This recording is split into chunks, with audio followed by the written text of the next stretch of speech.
Hello everyone, this is यथार्थ Sharma, director of शालूम। और आप हैं मिस्टर कुलदीप, जो कि ऑनर है दिप्स एजुकेशन के, और फिलहाल एक केंद्र सरकार के अंदर कर्मचारी भी हैं। और जो आज के हमारे मेहमान हैं वो है मिस्टर गौरव, जो कि एनटीपीसी के अंदर सेलेक्टेड हैं और एक स्टेशन मास्टर हैं। तो ये जो मीटिंग हम लोगों ने अरेंज की है, ये इन्हीं के लिए की है कि ये आपको आज बताएंगे कि किस तरीके से इन्होंने अपना सिलेक्शन लिया, एनटीपीसी के अंदर स्टेशन मास्टर बने। ये पूरा डिस्कशन इसी विषय पर होने जा रहा है। तो मैं एक बार अभिनंदन करूंगा मिस्टर गौरव जी का।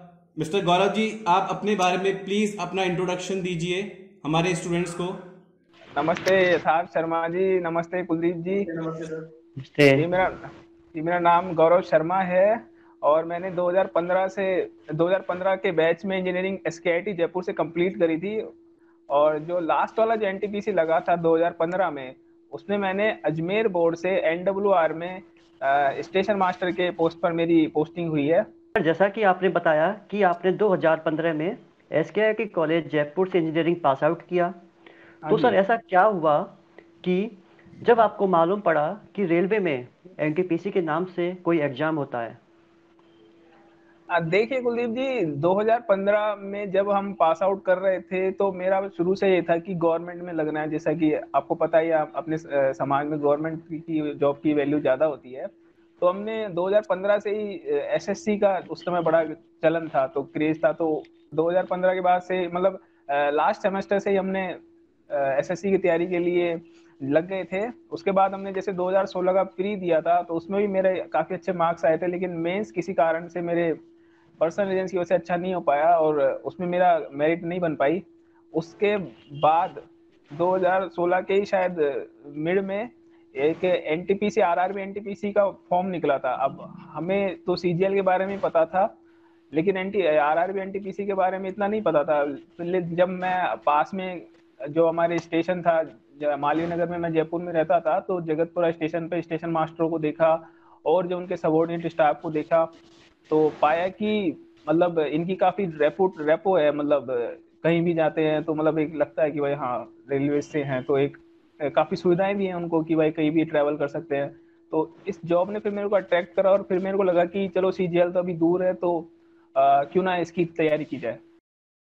तो सर आप हमारे स्टूडेंट्स को बताइए, क्योंकि हमारे स्टूडेंट्स काफी सारे स्टेट्स में फैले हुए हैं, मुखर्जी नगर दिल्ली, यूपी, राजस्थान जयपुर, और मुख्य रूप से शिमला हिमाचल प्रदेश।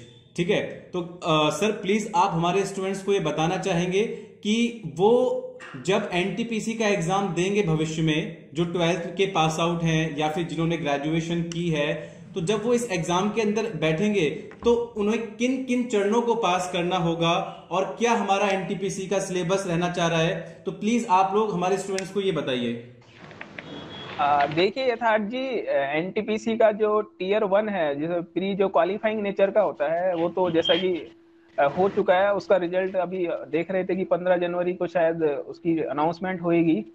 तो प्री का तो बच्चों का भी जैसे 7 लाख बच्चे पास करेंगे, तो बच्चों का जिनको थोड़ा भी लगता है कि उनका होने का चांस है, उनको तो अभी से ही मेंस की तैयारी में लग जाना चाहिए, क्योंकि 15 फरवरी को ही फिर एक महीने का ही गैप रहता है। और जिस हिसाब का कंपटीशन है, मतलब कि आप जानते ही हैं कि आज की तारीख में अगर अभी से ही नहीं नहीं लगते हैं तो मतलब काफी दिक्कतें आ जाती है। तो सर जैसा कि आपने बताया कि हाँ जी। जो इस बार का एनटीपीसी जिसका प्री अभी हुआ है, उसका हाँ जी। रिजल्ट 15 जनवरी को डिक्लेयर होगा। और उसी हम्म। के जस्ट एक महीने बाद, मतलब 14 से लेकर 18 फरवरी 2022 तक CBT 2 हम्म। ऑर्गेनाइज करवाया जाएगा। हाँ तो जी। जैसा कि अगर कोई इंसान चाहे कि वो रिजल्ट के बाद में तैयारी करना शुरू करें, तो मुझे नहीं हाँ लगता कि वो बाद में एक महीना उसको प्रॉपर टाइम मिल पाएगा। तो देखिए सर आप थोड़ा कुलदीप जी, बताइए जी। जैसा कि अभी डेट्स आ चुकी है, और एक बार जब डेट्स आ जाती है तो बच्चा अपने आप से ही मतलब एक मोटिवेट हो जाता है कि भाई डेट्स आ चुकी हैं तो अब 2 महीने ही है। हालांकि जो बच्चे ने लॉकडाउन में तैयारी करी है और जो पहले से तैयारी करते हैं, उनके पास एक एड ऑन रहता है, लेकिन जो मेन डिसाइडिंग फैक्टर होता है वो यही लास्ट का टाइम होता है जब अपन तैयारी करते हैं, क्योंकि पुराना तो सब निकल भी स्लिप भी हो जाता है दिमाग से। तो अभी जो तैयारी करेंगे वो ज्यादा इंपॉर्टेंट है। और मैं तो कहना चाहूंगा कि इस टाइम का एक एक दिन बहुत इंपॉर्टेंट है। जी। तो सर आप हमें बताइए, जैसे सीवीटी बंद तो हो चुका है जिसको प्री कहते हैं, और जिसकी मेंस की भी डेट बता दी गई है। हाँ तो जी। सर ये बताइए एक तरह से कि रेलवे में कितने चरण होते हैं एनटीपीसी क्वालिफाई करने के लिए?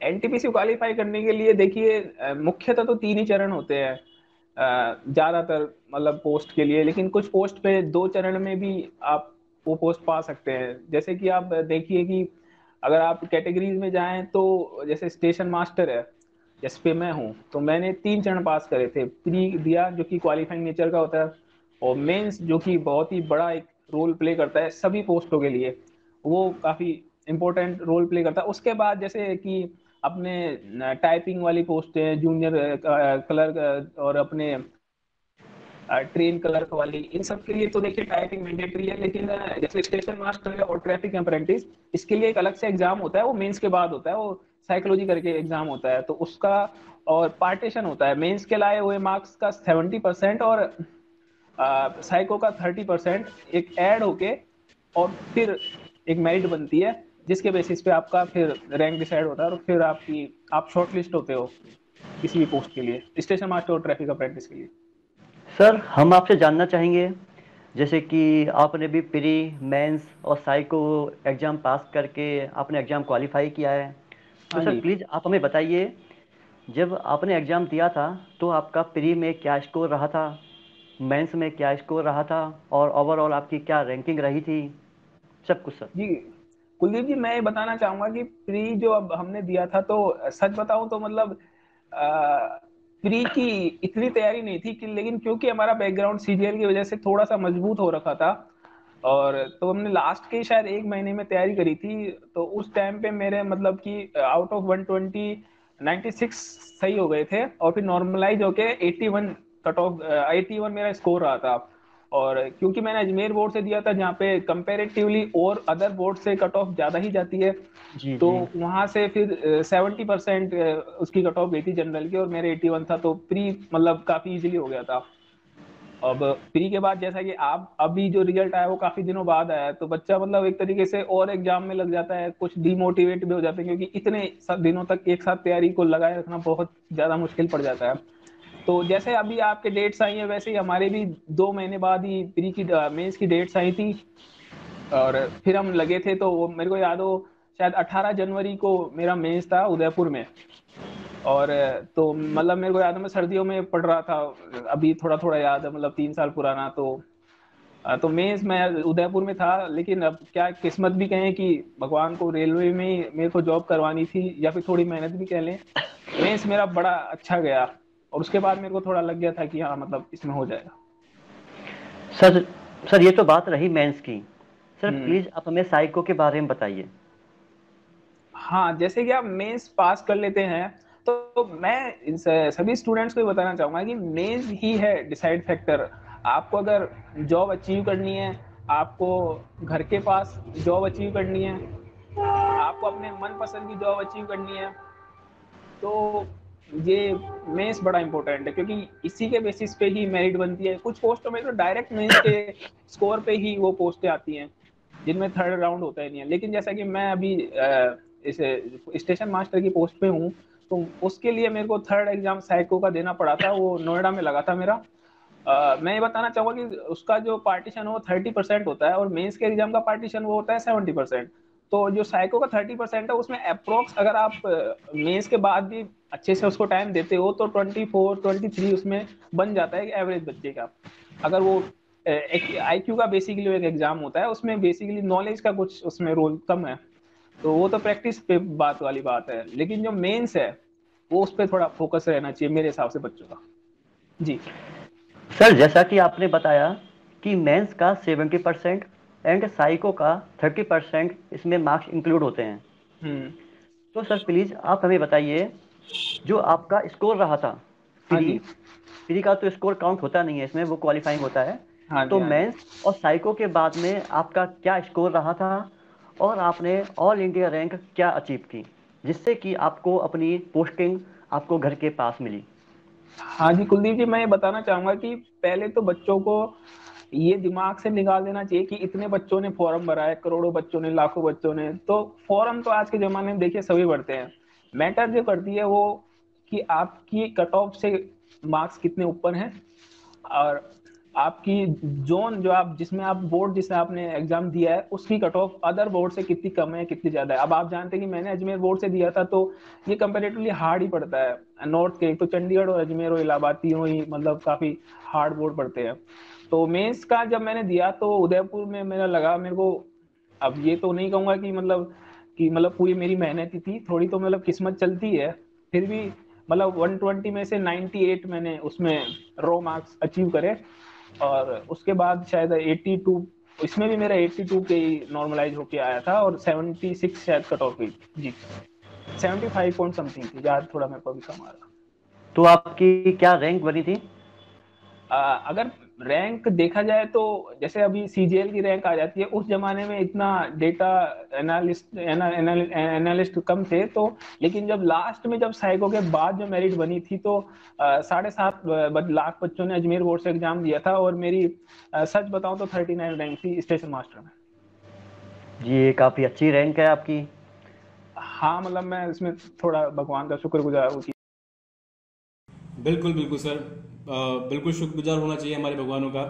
अच्छा गौरव जी, एक बात बताइए आप कि अब तो आप स्टेशन मास्टर बन चुके हैं, एक रेपुटेड पोस्ट पर है रेलवे के अंदर, अच्छा एक बात और बताइए हमारे स्टूडेंट्स को कि सर आपकी सैलरी कितनी है जरा, क्योंकि हमेशा एक गवर्नमेंट एम्प्लॉय को ये बहुत रहता है कि हमारी सैलरी कितनी होगी, हमारी सैलरी कितनी होगी। तो जरा एक बार हमारे स्टूडेंट्स को ये बताने की कष्ट करेंगे आपकी हमारी सैलरी कितनी है आपकी। ऐसा कि आपको पता है था ये कि भाई अपन जिस जॉब के लिए इतनी मेहनत कर रहे हैं, बाद में आउटपुट कितना आएगा इसके ऊपर ही सबका वो रहता है।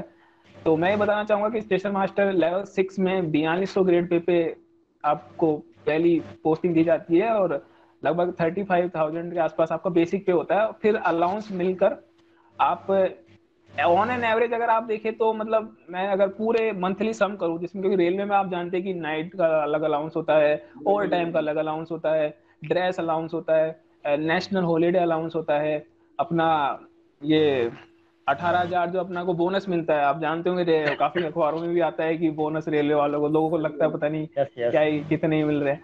तो मतलब मैं समाप्त करके बताना चाहूंगा अप्रोक्स 10 लाख एक साल में मेरा गए साल का रहा है, और मेरे को अभी 3 साल हुए ज्वाइन किए। तो स्टूडेंट्स आप लोग देख सकते हैं 10 लाख पर एनम एक काफी अच्छा अमाउंट होता है। तो मैं तो आपको बोलूंगा कि आप लोग रेलवे की तैयारी करें, एनटीपीसी की तैयारी करें। अच्छा गौरव जी, एक बात और बताइए आप कि क्योंकि अब आप एक प्रतिष्ठित सरकारी कर्मचारी हैं सेंट्रल जॉब के अंदर, तो जब आपका सिलेक्शन नहीं हुआ था और जब आप इस एग्जाम की तैयारी कर रहे थे, आप केवल एक स्टूडेंट थे उस टाइम, तो आपके सोशल लाइफ कैसी थी? और अब जब एक आप अच्छी खासी सैलरी उठा रहे हैं और एक अच्छी रेपुटेड पोस्ट पर हैं, और अब आपकी सोशल लाइफ कैसी है? मतलब आप दोनों में कंपैरिजन करके बताइए। हाँ भाई, अब मुझे समाज में प्रतिष्ठा मिलना काफी शुरू हुई है, जरा उसके बारे में 2 शब्द। यथार्थ जी देखिए कि हर एक मोमेंट को एंजॉय करना चाहिए लाइफ में। अगर आप संघर्ष भी कर रहे हैं तो भी एंजॉय करना चाहिए, आप किसी पद पे हैं तो भी एंजॉय करना चाहिए। हमेशा मतलब टाइम काटना नहीं चाहिए, पता नहीं लगना चाहिए कि टाइम कब निकल गया, इस तरीके से होना चाहिए। तो जब मैं पढ़ाई करता था तो भी मतलब मेरा ऐसा नहीं था कि उसमें भी एक रेपुटेशन है, आप तैयारी कर रहे हैं, बहुत से लोग हैं जो तैयारी नहीं कर पाते हैं, सही बात है। समझ रहे हो, तो वो भी एक रेपुटेशन वाली बात होनी चाहिए। उसमें भी एक आदमी को एक एटीट्यूड होना चाहिए कि हाँ मैं तैयारी कर रहा हूँ, और मैं दिल से तैयारी कर रहा हूँ, और मैं एक दिन निकल जाऊंगा। तो कभी भी अपने आप को कमतर नहीं आंकना चाहिए जो लोग जॉब पा चुके हैं उनसे। और अगर आप तैयारी कर रहे हैं तो ऐसा नहीं है आप जो पाओगे वो पा चुके हैं, क्योंकि वो आपसे 1-2 साल सीनियर थे। आप मेहनत कर रहे हैं, आप भी पाएंगे, मैंने पाई है। मैं कहना चाहूंगा कि अगर मैं पा सकता हूँ, कोई भी पा सकता है, क्योंकि मेरा कोई आईक्यू लेवल इतना ज्यादा नहीं है, मैं चीजों की मेमोरी इतनी ज्यादा शार्प भी नहीं है, लेकिन मेहनत कर करके आप टैलेंट के दम पर ही, और थोड़ा बहुत आपको भगवान के साथ होना चाहिए, तो आप पा सकते हैं। और जैसा कि आपने पूछा कि पोस्ट मिलने के बाद, तो सब जाहिर सी बात है कि समाज में भी एक हो ही जाता है कि भाई थोड़ा सरकारी जॉब का है ही, तो मतलब थोड़ा घर वालों को भी अच्छा लगता है, जहाँ भी जाते हैं सब अब थोड़ा पूछते हैं कि भाई कैसा है लड़का, मतलब शादी के लिए भी काफी अब अप्रोच होती है। तो वो तो बात देखो आप सभी जानते हैं कि सरकारी जॉब के बाद, और फिर ये है कि आप अगर घर के पास है तो आपको फिर ये ज्यादा आपकी एक वैल्यू होती है, आप भी जानते हैं। एक तो सेंट्रल गवर्नमेंट, ऊपर से घर के पास। आप जैसे सीजीएल वगैरह में भी जाते हो तो आपको आपकी मेरिट हो तो ही आपको नॉर्थ में बुला आपका आप होता है, अदरवाइज तो ज्यादातर तो आप भी जानते हो साउथ में होते हैं। लेकिन रेलवे में जी बहुत बड़ा एक फायदा है कि आपने जिस बोर्ड से दिया है, आप अगर उस बोर्ड में खुश हैं तो आप जिंदगी भर उसी के चार्ज पास करते रहते हैं। अदर सेंट्रल गवर्नमेंट में आप जैसे बाहर चले गए तो आपको थोड़ा मुश्किल होता है।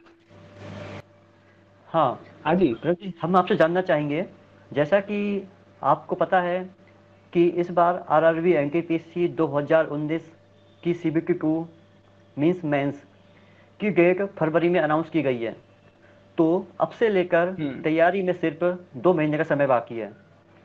तो आप जी हमारे बिल्कुल। व्यूअर्स को बताइए कि वो कैसे तैयारी करें कि इन 2 महीनों में अपना एग्जाम क्रैक करें और आप जैसा मुकाम हासिल कर सकें।